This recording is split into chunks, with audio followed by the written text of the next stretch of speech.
Bueno, bienvenidos a todos a esta actividad. Este año se celebran los 30 años de la primera cumbre de las Américas, y con declaraciones y debates sobre la democracia. Y si uno lee la declaración del año 94, los desafíos que en ese momento se identificaban son más o menos los mismos. Entonces, de eso vamos a hablar hoy día con nuestros dos invitados. Voy a presentar primero a Antonia, que va a comentar la presentación. Antonia fue ministra de Relaciones Exteriores, comisionada en la Comisión Interamericana de Derechos Humanos, asesora presidencial en Derechos Humanos, también trabajó en esa materia en la OEA hace un tiempo atrás, es abogada acá de la universidad y tiene posgrados en Derechos Humanos, así que ella nos va a estar comentando hoy día, Antonia. Y el embajador Mora, que va a estar presentando el día de hoy, el profesor de la Universidad Internacional de Florida, antes del cargo actual de embajador, actualmente es embajador ante la OEA, y antes de eso fue Deputy Assistant para el Secretario de Defensa para el Hemisferio Occidental, ha sido profesor de la Universidad Nacional de la Guerra, de la NDU también, de la National Defense University, y tiene un doctorado en la Universidad de Miami. Además, ha publicado varios libros, 5 libros, además de otros artículos. Así que, bueno, bienvenida, Antonia. Bienvenido, embajador Mora, así que ahora le pasamos la... Muchas gracias, Antonio. A usted, y gracias por la invitación. La verdad es que viajo y tengo la oportunidad de ir a una universidad, tengo que ir, porque es como ir a casa, ¿no? Te agradezco la oportunidad. Yo quisiera que esto, no voy a decir, también tengo unos comentarios, pero creo que sea informada casi como un seminario, y podemos compartir, porque lo que me interesa a mí es oír de ustedes, de uno de los temas que vamos a tocar. Estoy aquí porque, además de ser el embajador de los Estados Unidos ante la OEA, soy también el coordinador nacional de Estados Unidos para la Cumbre de las Américas, ¿no? Y entonces, en esa función, yo tengo la responsabilidad de coordinar los esfuerzos interinstitucionales del gobierno para apoyar al presidente cuando se nos acerca la cumbre y el trabajo que se hace después de la cumbre. Recuérdense que después de la cumbre hay una serie de mandatos que nos dan los presidentes y que tenemos la responsabilidad de darle seguimiento. Este año se cumple el 30 aniversario de la Cumbre de las Américas. El primero fue en Miami, en diciembre del 94, el segundo fue aquí en Santiago, en abril del 98. ¿Y por qué estamos haciendo esta celebración? Bueno, en diciembre de este año va a haber un evento en República Dominicana para celebrar los 30 aniversarios. Va a estar el presidente Clinton, algunos que otros expresidentes que participaron en la Cumbre de las Américas. Y durante estos próximos semanas, meses, hemos decidido viajar a 3 diferentes ciudades donde fueron anfitriones de la cumbre, Santiago, Panamá y Trinidad y Tobago. Y la idea no es solo hablar de los logros, de la importancia de estos 30 años, de estos 9 cumbres de la América, pero también hablar sobre el futuro, ¿no? Hablar de los desafíos, de las oportunidades, y para que en diciembre del 25, cuando es el 10º Cumbre de la América, no solo miremos hacia atrás, pero hacia adelante, porque este proceso es único. No existe una cumbre como esta. Hay otras cumbres que se dan en el hemisferio, pero en esta es un espacio realmente donde no solo los presidentes participan, sino el sector privado, la sociedad civil, la juventud. Y ahora la última cumbre se dio una cumbre de ciudades, que en República Dominicana también. Entonces, hay varios actores importantes que proveen de insumos a la discusión, al diálogo que se da entre los mandatarios. Y el resultado, el documento que sale, los mandatos que salen de esa cumbre, es producto de ese diálogo a diferentes niveles, ahora incluyendo los alcaldes o las ciudades. Y es un espacio donde realmente no solo hablamos de los problemas, sino tenemos un plan de acción. Por ejemplo, Para un ejemplo, en la última cumbre, que es la novena cumbre que en Los Ángeles, se planteó o se estableció un plan de acción para la gobernabilidad democrática. Que para nosotros, y ahora aquí hablo de Estados Unidos, es el tema fundamental en el tema. No es el único, no es el único, pero es el tema fundamental que tenemos que enfrentar, porque, como ustedes saben, estamos en un momento, yo diría, crítico en cuanto a la estabilidad y la legitimidad de la democracia en toda la región, en todo el hemisferio, incluyendo los Estados Unidos. Incluyendo los Estados Unidos. El lema de la segunda cumbre que se dio en abril del 98 era ¿cuál? El fortalecimiento de la democracia, los derechos humanos y la justicia.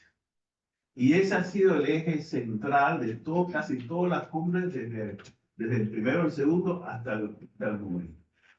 El tema está en que, y debo decir, un resultado importantísimo, significativo, producto de las cumbres de Miami, Santiago y Quebec, es la Carta Democrática Interamericana, que se adoptó en septiembre, 11 de septiembre del 2001. Esa es la herramienta que tiene la OEA o el sistema interamericano para defender colectivamente y promover, como dice el primer artículo de la Carta, la democracia en la región.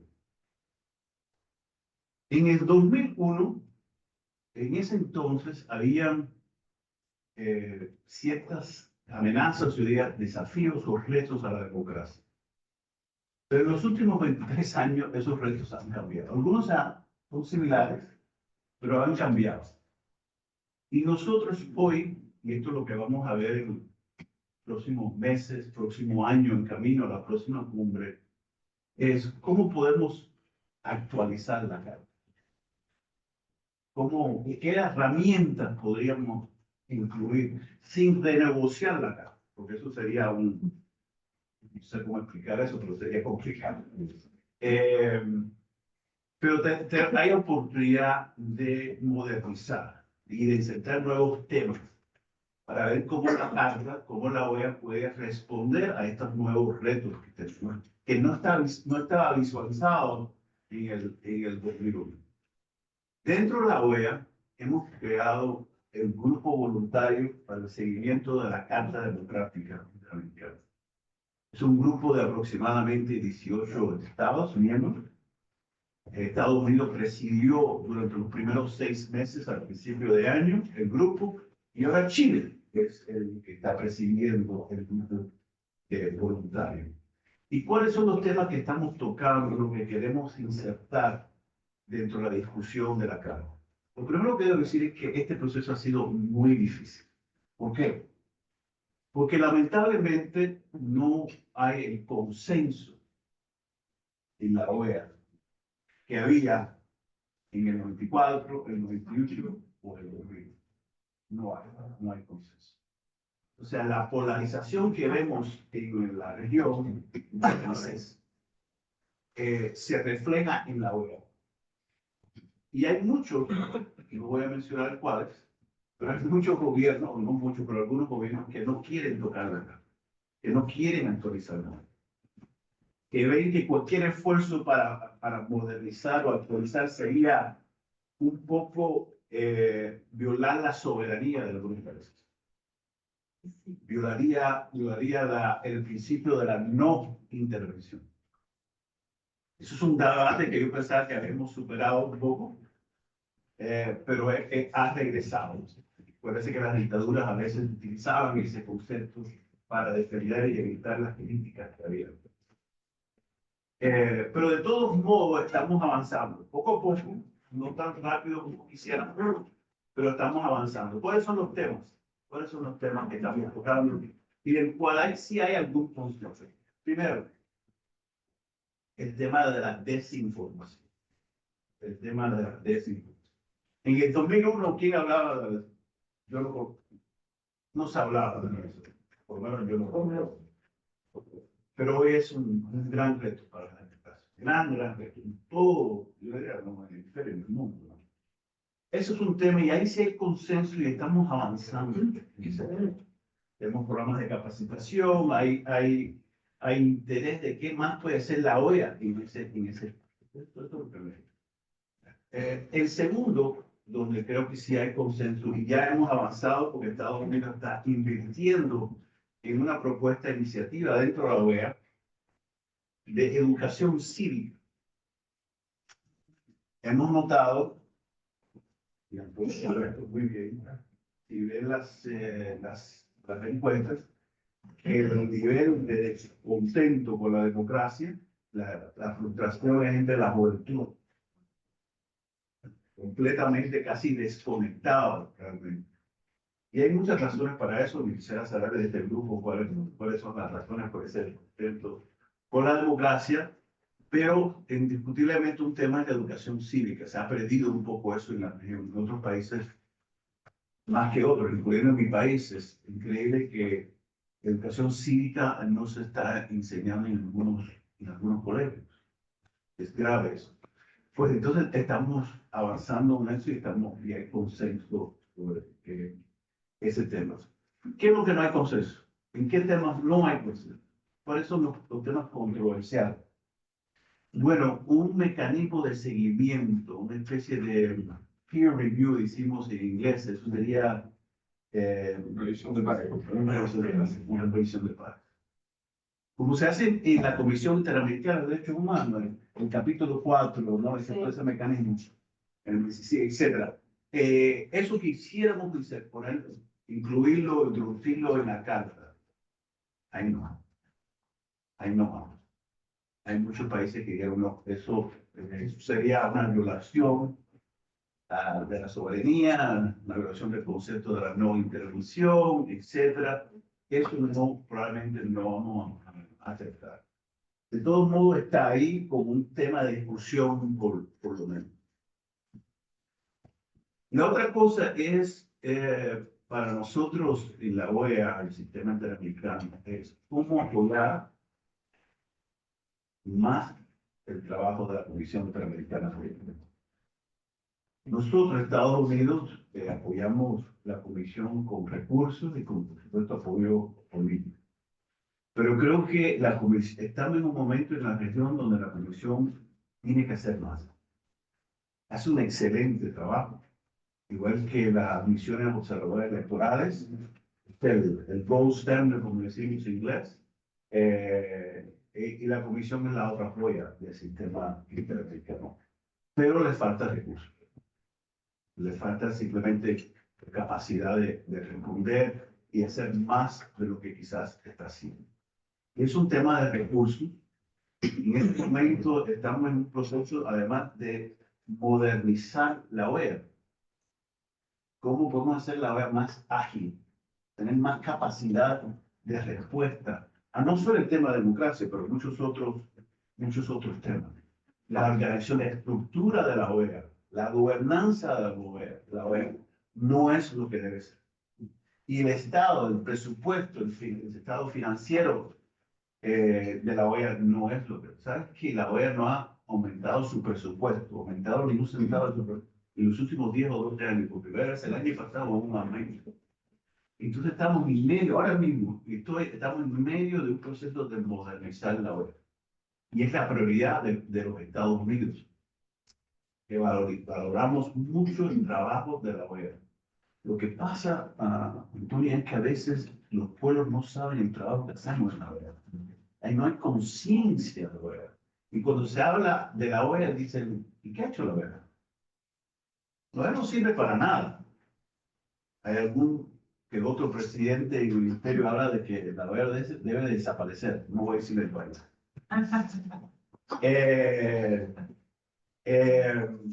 Entonces hay un problema de branding también en la OEA, ¿no? De comunicar, pero realmente el trabajo que se hace no en el Consejo Permanente, pero en la Comisión, en la Secretaría de Fortalecimiento de la Democracia, etcétera, etcétera, es un trabajo muy importante y que contribuye a la seguridad, al desarrollo, el tema de democracia, el tema de derechos humanos en la región. Pero no estamos comunicando el trabajo, es un problema de comunicación. Y también está en un momento clave en La Habana, no solo por el proceso de modernización y reforma, sino en marzo del año que viene vamos a tener un nuevo secretario general.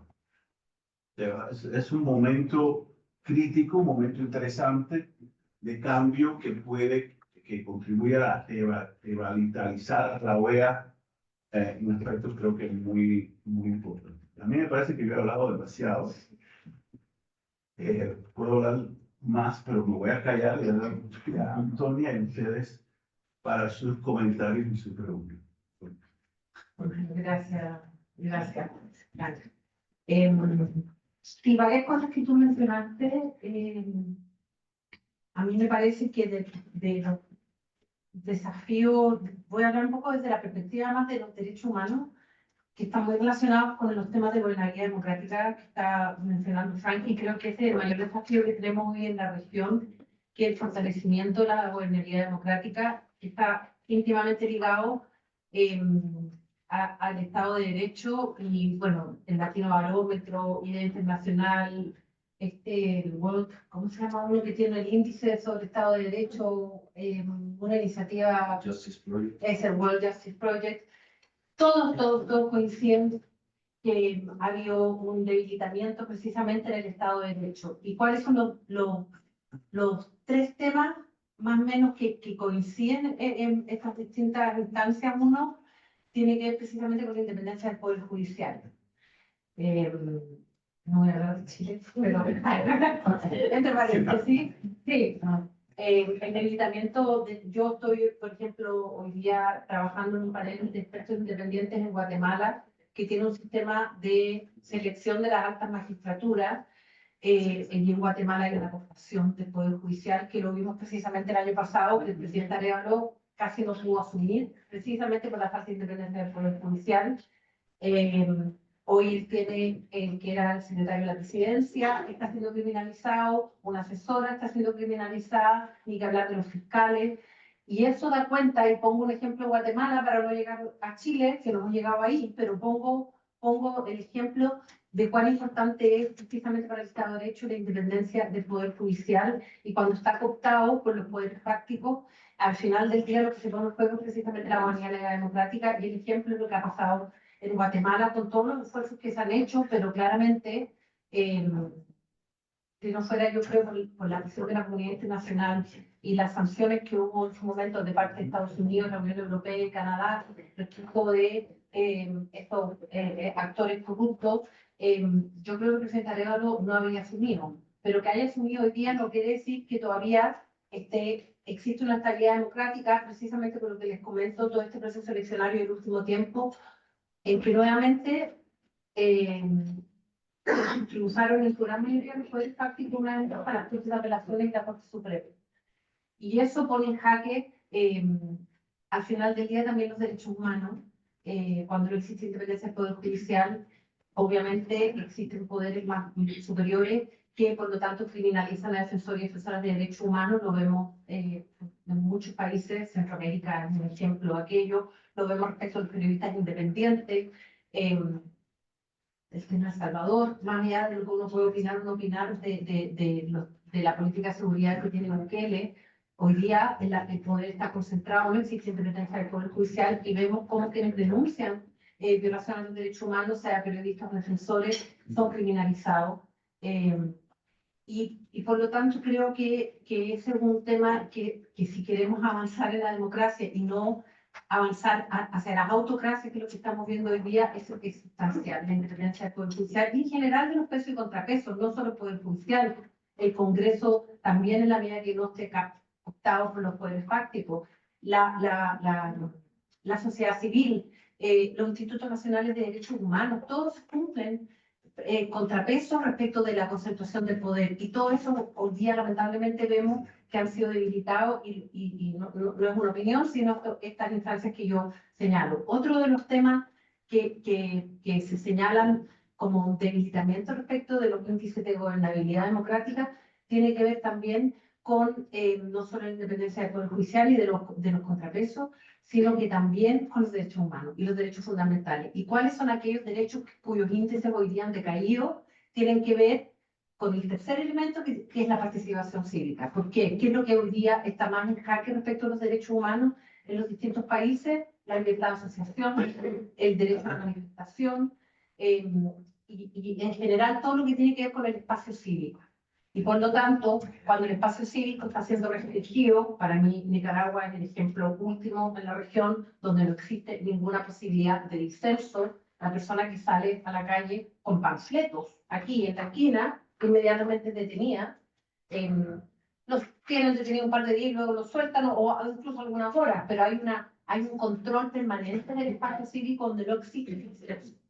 Y eso tiene un efecto, que es el tercer elemento que ha decaído, que es la participación ciudadana. ¿Cómo voy a yo participar? Sea a través de las organizaciones de la sociedad civil, sea poniendo panfletos en la esquina, sea participando en los partidos políticos, sea dando mi opinión por los medios de comunicación, si el espacio cívico está cerrado y yo estoy amenazado. Y eso tiene una incidencia hoy día en la democracia y tiene una incidencia en los derechos humanos, y eso es lo que me parece a mí que es fundamental hoy día, junto con un tema que señaló Frank, que ahí cuando yo estaba en la comisión es uno de los temas que la Secretaría de la Libertad de Expresión hizo un esfuerzo muy grande, no siguió el tema, que tiene que ver con las redes sociales y la desinformación.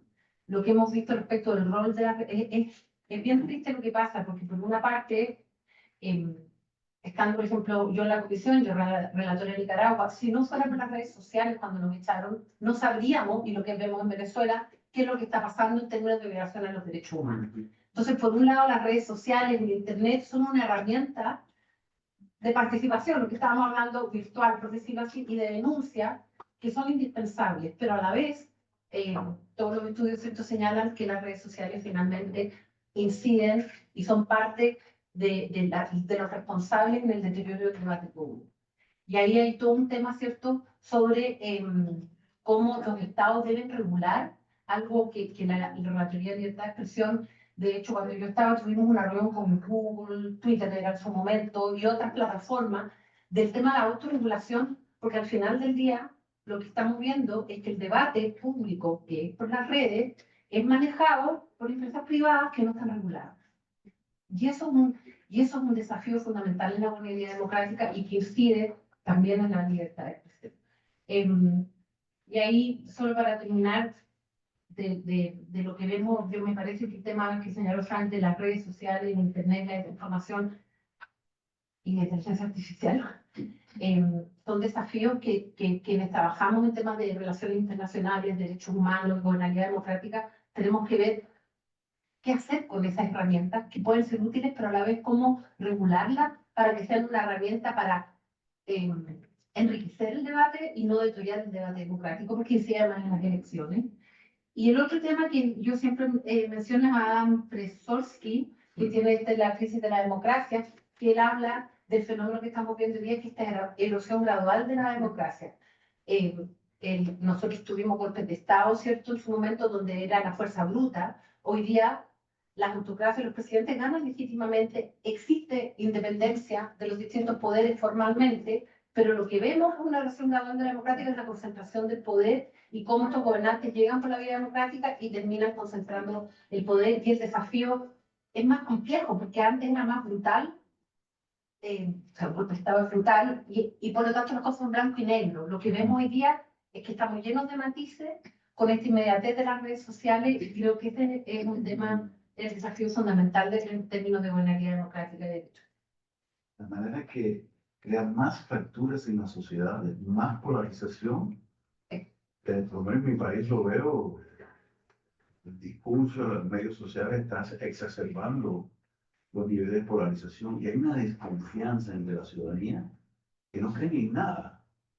O sea, ¿cómo funciona la democracia si no hay dos o tres versiones de la realidad? Sí.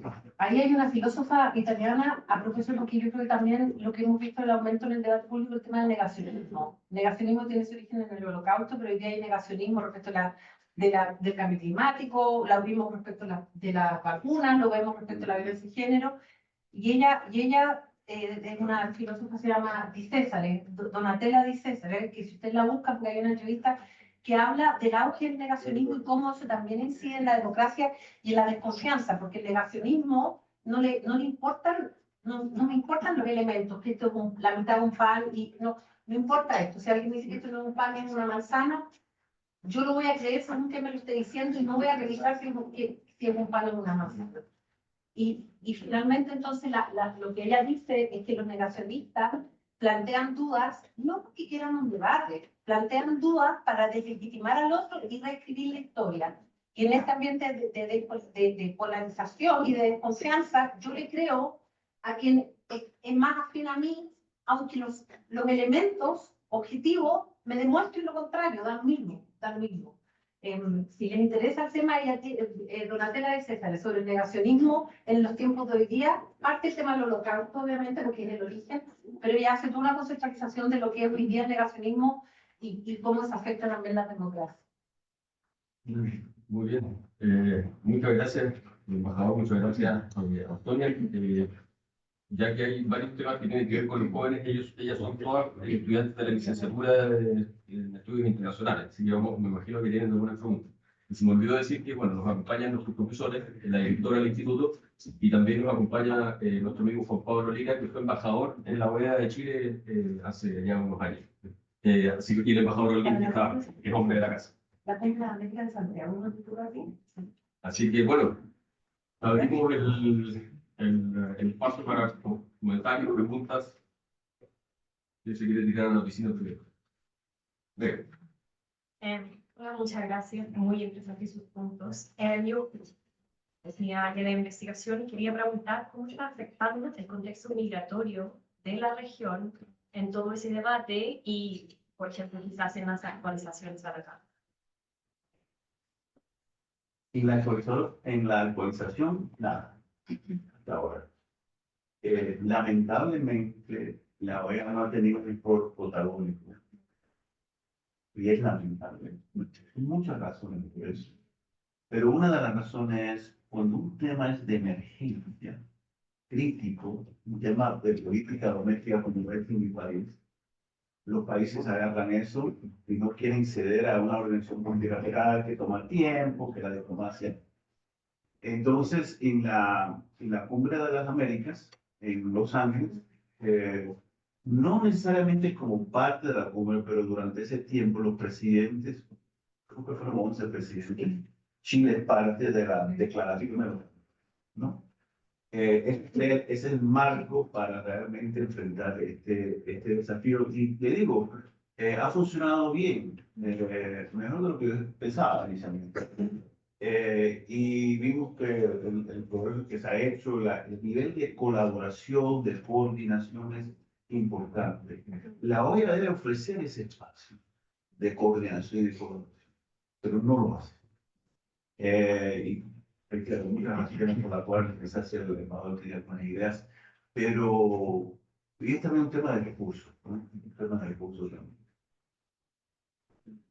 Sí, yo creo que además el tema migratorio lamentablemente es una ola que llegó sin que los estados estuvieran preparados. Yo creo que ese sí es un tema a propósito de los retos, no existía cuando se hizo la Carta Democrática. Y hoy día creo que es un reto que llegó para quedarse, porque hoy día es la migración venezolana, pero el día de mañana va a ser la migración por cambio climático, la migración por pobreza. Es decir, yo creo que es un tema que llegó para quedarse, pero lamentablemente, lo que decía el embajador, es un tema tan sensible en las agendas domésticas que es como una suerte de aquellos gobiernos que yo creo que tienen algún compromiso con el tema, lo pueden decir en privado, pero en público es muy difícil cuando permean.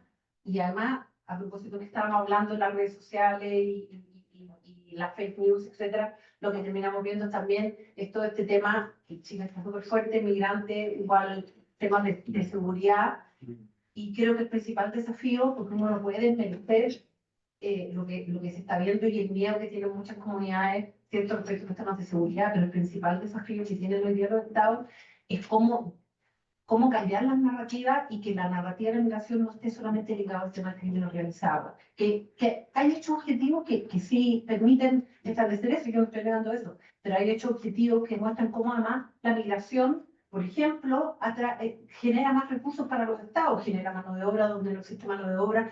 Y creo que el principal desafío que pudiese ser algo de la OEA, estoy pensando en voz alta, pudiese empezar a trabajar más, es cómo ayudar a cambiar la narrativa. No vamos a cambiar el tema de la seguridad, pero a agregar una narrativa positiva, porque también está eso, y están los números que podemos dar. Pero cómo trabajarlo. O no hay políticos que quieren utilizarlo para propósitos. Bueno, No dicen de todo. Yo lo dije, no dicen de todo. no debo ir más allá de eso. La Unión Europea está aprobó los hubs para De verdad. entonces lo que estaba haciendo Italia y Hungría ahora se está expandiendo a los países de la Unión. Nuestros estudiantes, antes de pasarle la palabra Allá. a los académicos que Allá. es Es una mano tímidamente levantada. Ya, por favor. Yo quería preguntar cómo pueden las autoridades, cómo pueden los estados y sus representantes conciliar este tema de la urgencia de la protección de los derechos humanos actualmente en el continente y el panorama real de que tienen muchos gobiernos de cerrarse a la colaboración en temas de derechos humanos por el tema de como el respeto a la soberanía propia.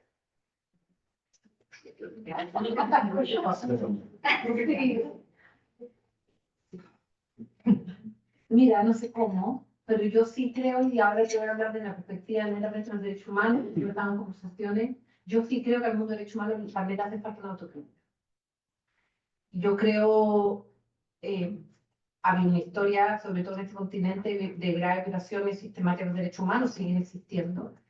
Pero yo creo que también, así como tenemos que ver cómo cambiar la narrativa del tema migratorio, por ejemplo, yo creo que el mundo de derechos humanos también tiene que entender, porque lo que tú dices tiene que ver también con un sentimiento ciudadano. Esto de que el mundo de derechos humanos defiende hoy día a los delincuentes, a los malos, que no me defienda a mí, que soy la señora Juanita que va a comprar. Y yo sí creo que ahí tiene que ver también que muchas veces la gente que trabaja en derechos humanos, o sea, es un trabajo loable, pero conversamos entre nosotros. O sea, yo paso yendo, a mí me invitan a muchas cosas y estamos todos de acuerdo, pero ¿cómo hacer que la señora Juanita entienda que los derechos humanos también la invocan a ella y también la afectan a ella? Yo creo que ahí hay un rol fundamental y a propósito, cómo fortalecer la comisión también. La comisión, en 4 años, es un trabajo impresionante, loable, pero creo que falta.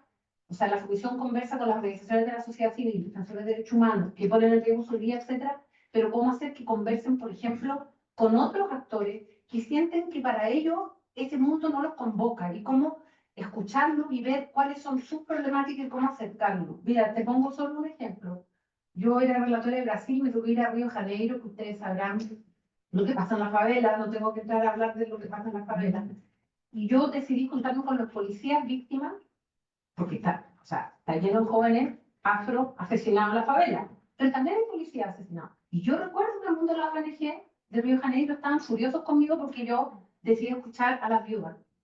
Y que además me hicieron pebre, porque yo era la enemiga. Pero esas cosas también hay que hacerlas, porque esos policías, independientemente que hay pues, abuso policial, etcétera, son, ¿cómo es colaborador? No sé, pero los mandan para allá, con sueldos pésimos, con equipamiento pésimo, con falta de formación, y terminan disparándole al primer chico que sale corriendo, que probablemente está armado también, entonces también terminan siendo víctimas. Y ese diálogo creo que es uno de los temas, no sé si estoy respondiendo tu pregunta, pero yo sí creo que hay un desafío importante y que es fundamental que ese mundo de derechos humanos también se cuestione de cómo que no sigue siendo un gueto. Que no estoy menospreciando, por favor, yo vengo de este mundo, pero sí me parece que es uno de los desafíos de por qué la ciudadanía, como por decirlo así, siente que no es algo que los llama a ellos, sino que depende solo de ellos. Sí, no, totalmente de acuerdo. Y va al tema de la legitimidad de organizaciones de derechos humanos. Cuando ven que hay una parcialidad, hay una referencia, ya empieza la gente a cuestionar. Es un proceso serio, legítimo, y eso hay que evitarlo. Sí, la comunidad de derechos humanos constantemente está hablando uno al otro. Y otro tema que quiero agregar solo a eso es, he notado, estoy siendo tan pesimista, no quiero ser pesimista, pero no he notado, y quizás Antonio, pero de que los estados hablan mucho de derechos humanos, defienden la comisión, pero cuando la comisión hace su trabajo, ahí no. Ahí siempre hay preguntas, pero siempre hay dudas. No quiero que se publique este informe, no se quiere. Y ese es otro problema, ¿no? Que ya estamos tratando de ocultar los informes o evitar que se publique o que se investigue algunos temas por su sentido. Tenemos una pregunta, dejamos, se me olvidó decir varias cosas. Primero, Antonia Taller, profesora nuestra, se me olvidó decir que estábamos transmitiendo online, hay gente que ha hecho preguntas online, y preguntas por la situación de Perú. Y la pregunta es, ¿hasta cuándo la OEA es indiferente respecto a lo que pasó en Perú con las protestas cuando sale Castillo y entra Dina Boluarte como presidente? ¿Está la OEA en algún tipo de acción? La OEA estaba involucrada antes de Castillo, ¿no? Había un grupo de alto nivel, una delegación de alto nivel que visitó el relator, no recuerdo cuál era el relator, pero con el relator, no, era el relator y de una visita de alto nivel. Realmente había preocupación. Y en el Consejo Permanente se estaba hablando, no se adoptó, no se aprobó ninguna resolución, pero estaba en camino a eso cuando ocurre lo de Castillo. Y eso complicó porque mucha gente decía, bueno, pero lo que hizo Castillo era un golpe de Estado, no otro golpe de Estado. Y que él saliera del poder era lo constitucional. Entonces ahí ya cualquier consenso que había para apoyar la democracia ya se rompió cuando Castillo actúa de esta manera. Y después es cierto que desde Castillo, desde las protestas, no hemos dado los pasos, pero sé que hay muchas organizaciones de la sociedad civil que nos están tocando en la puerta y nos están diciendo, por favor, sí, Venezuela, sí, Guatemala, pero no olviden al Perú. Y Perú, porque, por supuesto, el embajador peruano está muy sensible a cualquier crítica que venga no solo del Consejo, pero de la Comisión. ¿Quién quiere ir a la oficina? Acá, si después allá. Primero agradecer y también preguntar un poquito sobre el rol de la sociedad civil y del sector privado, ya que estamos en instancias multilaterales, en que si bien ya entre Estados ya hay desacuerdos, sí que existen ciertos desacuerdos con esos sectores también, y en qué áreas se dan principalmente.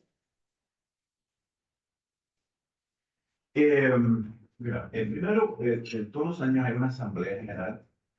Este año se dio en Paraguay en junio, y la sociedad civil está presente. Hay un foro donde la sociedad civil participa.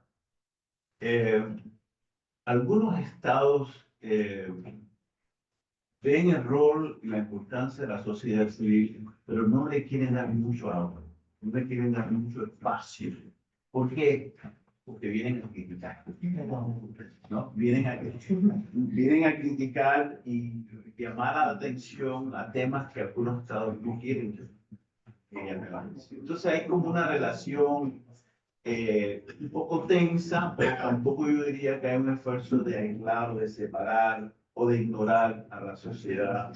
Estados Unidos ha siempre insistido en encontrar espacio para la sociedad civil participar en la OEA. Lo que pasa es que algunos Estados miembros son renuentes porque ellos dicen esto es una organización de Estados miembros, de ejecutivos, y no es una organización para la sociedad civil. Un ejemplo, y repito, sin mencionar el caso específico. Nosotros queríamos, nos parecía que como parte del trabajo del grupo voluntario para fortalecer la Carta Democrática era importante incluir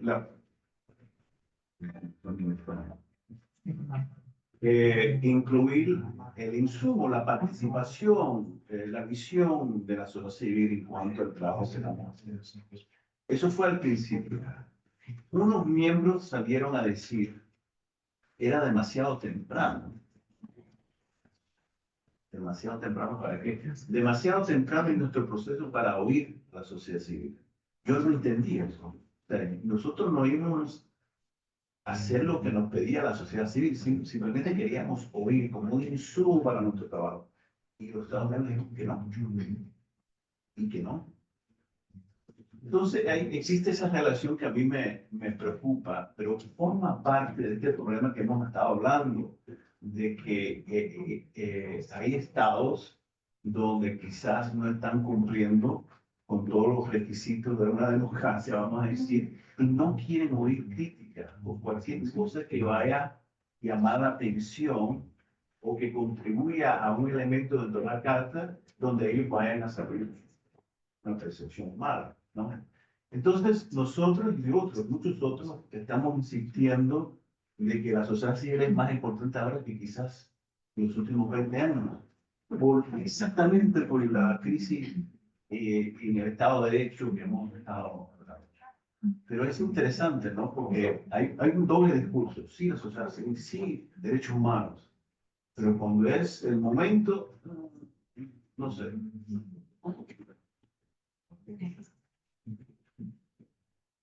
Muchas gracias por por esta invitación acá. Yo creo que tenemos que partir de la premisa que estamos viviendo a nivel global una crisis de lo multilateral en general. Y por Dios que hay sustento. O sea, lo que está pasando en el Medio Oriente, lo que está pasando entre Rusia y Ucrania, lo que está pasando en la mitad de todo esto en la OTAN, con Rusia, en fin. Y la OEA, tú decías que ha sufrido un proceso de valorización, por darle una denominación simple y suave. Es creada en el año 48, plena Guerra Fría. Y el continente, por distintas circunstancias, ha hecho múltiples esfuerzos, ha tenido impulsos por generar mecanismos de integración regional. Todos fracasaron, en mayor o en menor medida. Ni uno ha funcionado. Y existen los teóricos que dicen que eso es culpa de Washington. Bueno, porque los hay. Y Chile ha tenido singularidades en la OEA. Porque cuando se genera la crisis de los cohetes, en Chile gobernaba Jorge Alessandri, gobierno de derecha. Y este país, gobernado por un presidente derechista, se opone a la condena a Cuba. Interesante. Y el año 85, gobernado por un régimen demócrata cristiano, que no es casual, 65, fue electo bajo la denominación de la Revolución a la Libertad, para oponerse a la otra revolución. Cuando se resuelve en la OEA invadir República Dominicana, Chile se opone. Otra vez interesante. ¿Por qué? ¿Y por qué hago una comparación con el tema de los procesos de integración? Porque claro que hay frustración. Hay frustración colectiva. Tú bien decías el presupuesto es irrisorio al final del día. Es un chiste. No alcanza casi para pagar los sueldos. Se va disminuyendo el estamento cada vez más. Y la opinión pública, la sociedad civil, con justa razón, dice, todos estos hombres y mujeres burócratas con sueldos brutales, ¿qué se dedican? Como diría la canción, ¿a qué dedican el tiempo libre? Pero son todas cosas que valen la pena conversarlas y tenerlas presentes. Porque no es casual lo que pasa. No es casual que se haya ido desfigurando cada vez más. No lo voy a hacer público, pero yo recuerdo el titular de un importante periódico chileno, que se llama Clarín, cuando tituló La OEA es como... Sí. La OEA. ¿Cómo? Él es un chilenismo, Ah, ya. Es un chilenismo. Pero, y eso es muy relevante. Porque claro, es el sentir, claro, de un sector en ese momento ideológico de la sociedad chilena, pero que tiene que ver con muchas situaciones que pasan en la realidad. ¿Qué hizo la OEA durante los 15 años en que este continente fue gobernado por regímenes dictatoriales de derecha? ¿Qué hizo la OEA? La gente legítimamente se lo pregunta, con la excepción de la comisión. Sí. Obvio, ¿no? Pero sabemos lo que pasaba con las resoluciones de la comisión respecto de, en el caso nuestro, colgaban en la oficina de parte. Entonces, ¿qué quiero decir con esto? Hay mucha razón que naturalmente debe llevar a una preocupación profunda para reformar estos organismos. Porque de lo contrario, esto es la debacle total. Podrá subsistir, a menos resaltando un par de años más, pero si hablamos en serio, esto hay que reformarlo. Y ahí, perdón esta brutal introducción tan larga, ¿en qué tienen pensado ustedes que puede consistir la reforma?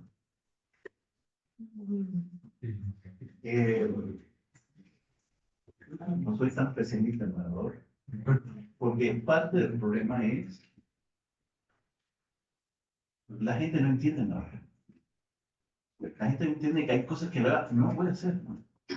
No tiene las herramientas, no se la mismo. Entonces, cuando hay un problema como el de Venezuela, para empezar con siempre preguntan, ¿qué ha hecho la OEA con Venezuela? Ah, sí, bueno, adoptó una resolución fuerte y qué. Pero es que no está supuesto a hacer más que eso. Es una organización que está basada en el consenso, ustedes saben. Y si no hay consenso, la OEA no avanza, no Sí, funciona. pero lo de Venezuela además es ignorancia, porque Venezuela no es parte de la OEA. Bueno, pero estoy hablando, en términos de reacción, aunque fuera Venezuela miembro, todavía hubiéramos podido hacer lo mismo.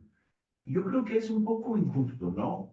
Y nos toca a nosotros como concientizar un poco lo que es la OEA, lo que puede ser la OEA y lo que no puede ser la OEA.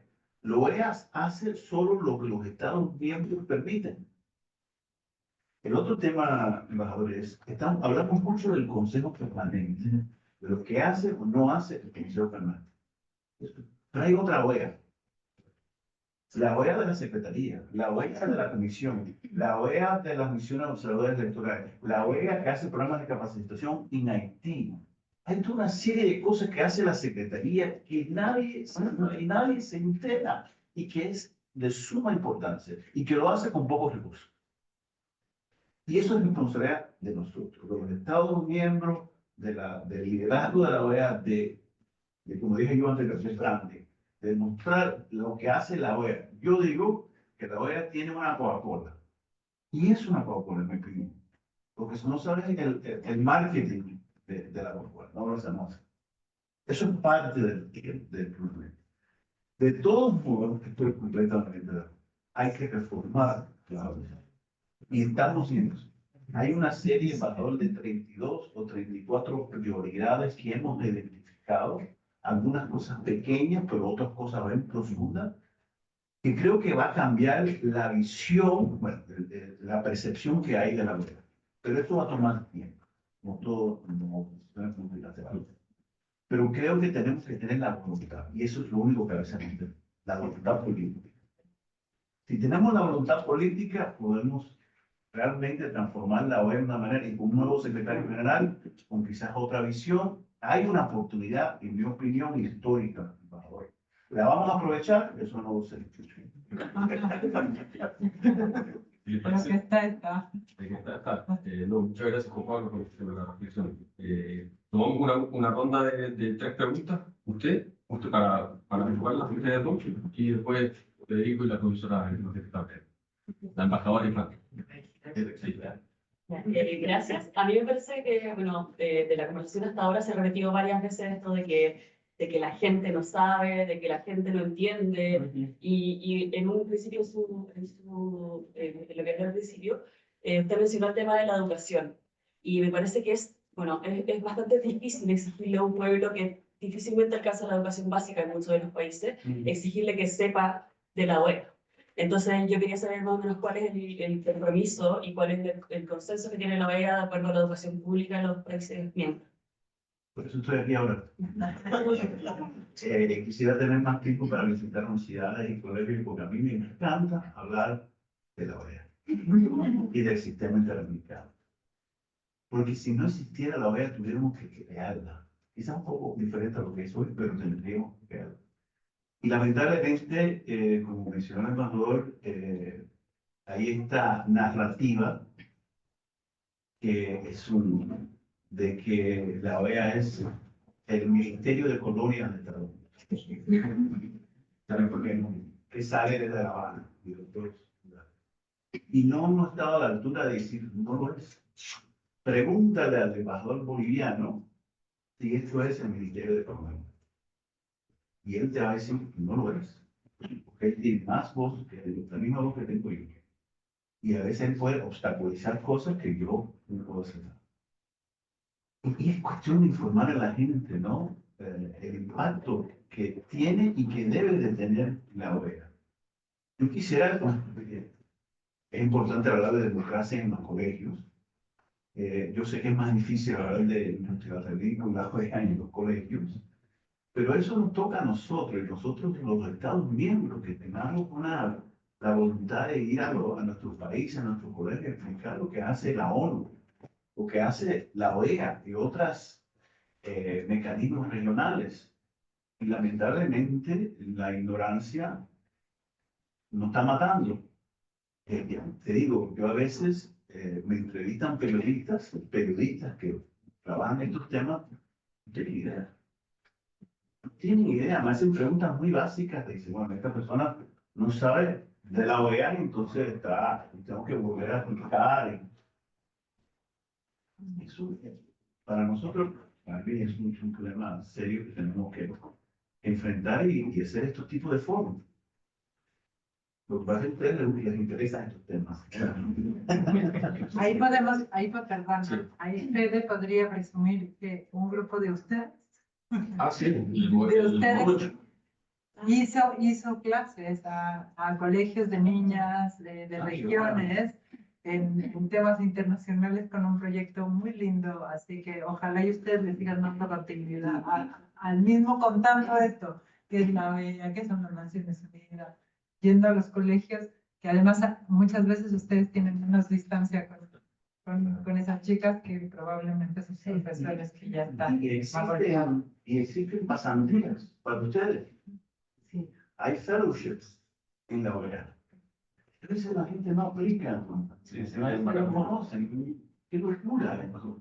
Todas estas oportunidades y nadie. Bueno, aquí hay una tarea para mirar ahora qué es lo que viene en esa aplicación. Yo tengo una pregunta también. Sí, tengo una pregunta respecto a lo de la transformación de la OEA.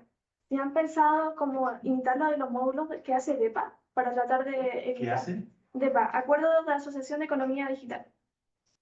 Estoy perdido hoy. Ah, no sé la sigla en inglés.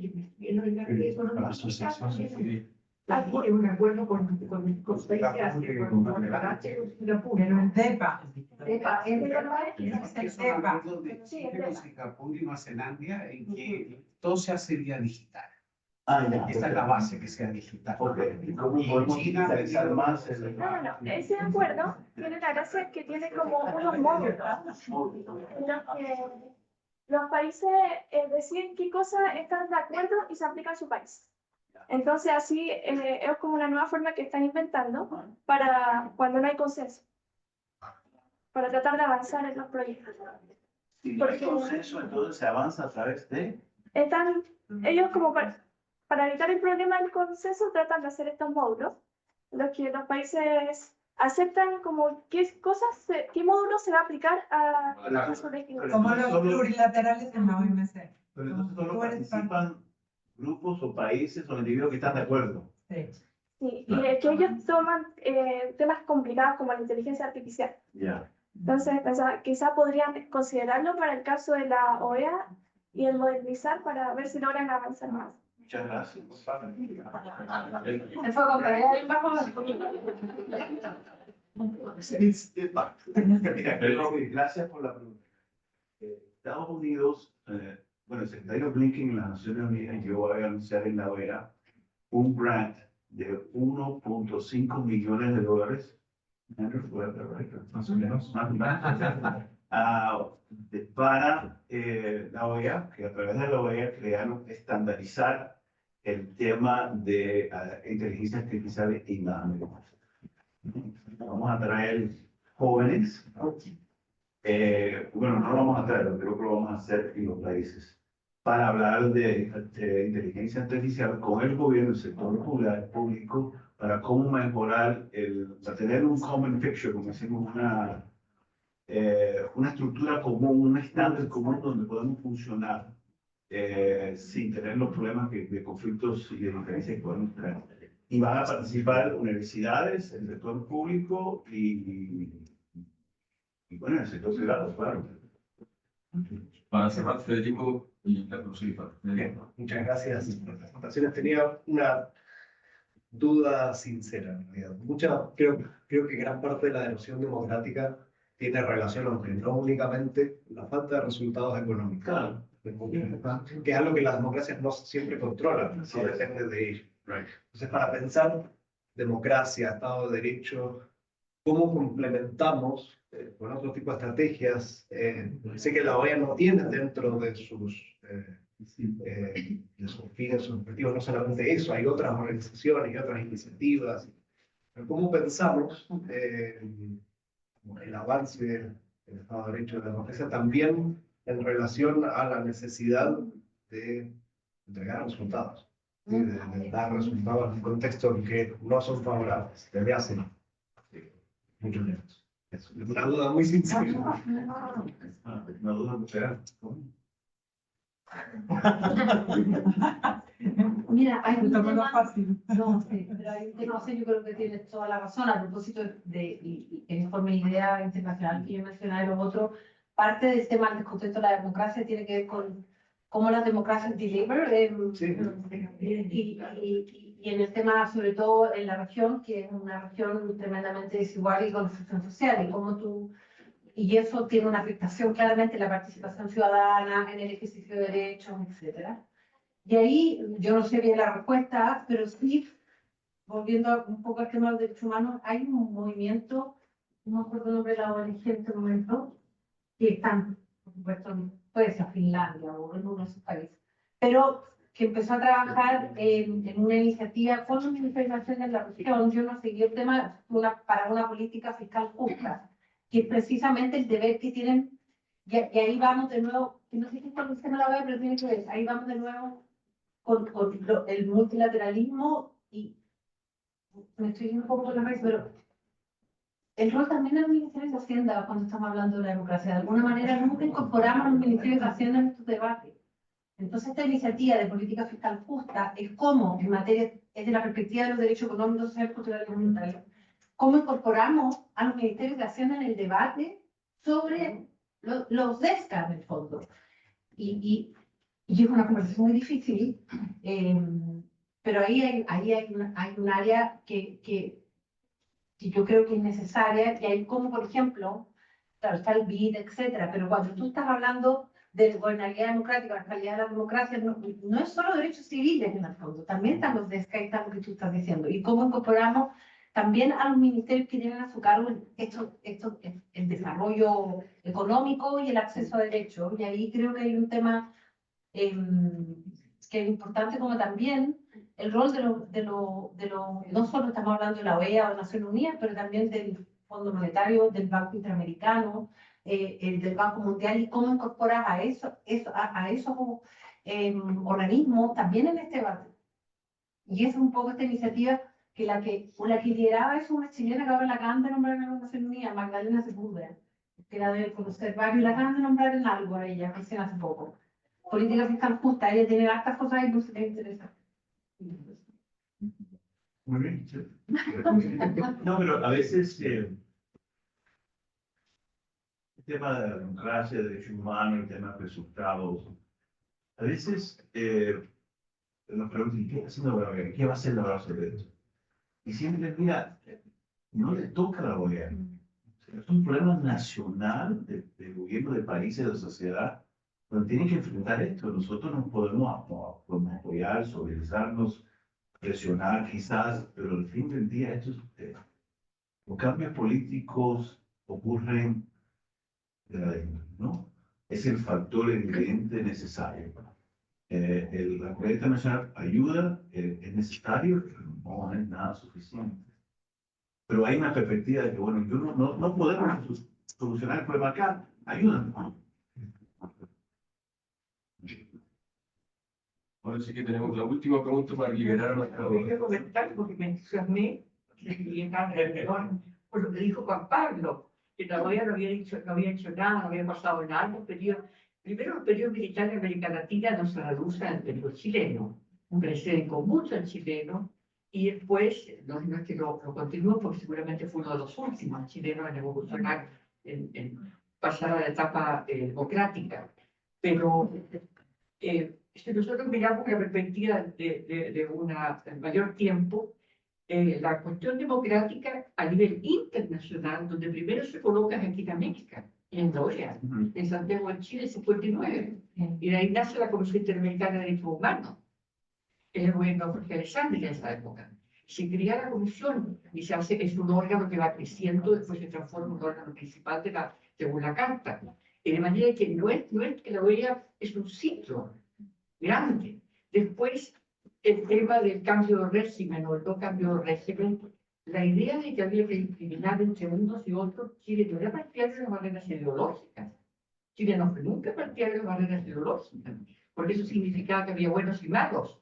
Antes del ciclo militar, estamos hablando. Después del ciclo militar, yo diría que podemos decir que la OEA desarrolló instrumentos interesantes. Varios instrumentos, ahora que eran insuficientes, sí, porque los países tienen sus formas de limitar el poder de otros, porque tampoco es una organización de solidaridad de un solidario. Son países con intereses. Estaba el tema de Nicaragua, Centroamérica, estaba la revolución en Centroamérica, la guerra civil, tremenda en Salvador, en otras partes, había temas muy acuciantes. Y ahí nacen los contrapesos, el grupo contador, etc. Pero la OEA, por ejemplo, es la primera que levanta la Comisión contra la Tortura, eso en los 80, y establece además el protocolo de derechos civiles y políticos, económicos, sociales y culturales. Hay que ver una perspectiva que es los ciclos. Y ahora estamos en un ciclo de falta de consenso, después de mucho tiempo. Los gobiernos no son parecidos.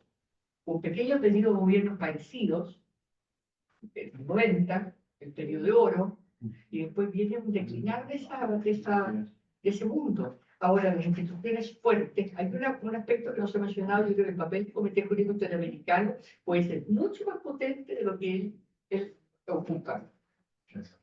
Debo decir que el informe que hizo el Comité Jurídico con Duncan Policy, profesor que era delegado a Estados Unidos, el comité, sobre el tema de ciberseguridad, el tema de los países, excelente. De lo mejor que se ha escrito, como divulgado, los países no dan pelota, nadie lo divulga, los profesores no lo conocen, la Cancillería se la inglesa, porque lo estudian. Pero el informe de hace como 4 años. Yo pensaba, mientras conversábamos, mencionaba algo que decía Antonia, y una pregunta que ella hecho usted, sobre el que se conozca esto. Si usted es embajador, me imagino que lo han visto, pero en la encuesta de opinión, cuando se le pregunta a los latinoamericanos cuál es el presidente más popular afuera de su país, Bukele por lejos en todos los países, y en este país también, hicimos el cruce por clases de los niveles socioeconómicos, son los sectores, acá sería la capa inferior del C3 hacia abajo, donde hay más apoyo, y que representa un desafío para lo que estamos conversando hoy. Así que, probablemente lo que decía la Carta del 94 o lo que se declaró en el año 94 hoy día se agrega lo que señalaba usted de la desinformación, la noticia falsa, y lo que decía Antonia también respecto al tema migratorio y lo que estaba ahora. Una pregunta, me interesa saber de quién es tan interesado en una carrera diplomática. Una persona. 4, no se llama. ¿Y quién quiere hacer? Quizás una carrera académica. Como verás, somos un gran ejemplo. ¿Y entonces todos quieren en el sector privado? No. ¿En la comunidad de sociedad civil? Pero ser diplomático no solamente es ir a la academia diplomática. Claro. También les están preguntando porque también ir a trabajar en un organismo internacional. Eso. Entonces ahí sí. Ahora levanten la mano todos los que quieren hacer diplomático.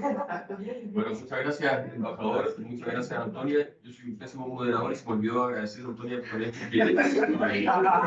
porque haya gestionado la visita del embajador. Autocrítica de la OEA. Así que muchas gracias. Le damos un aplauso. Y vamos a sacar una foto en el Vamos todos a sacarnos una foto con el embajador aquí en el jardín para que tengan icónica, para que vean que se puede encontrar, mire,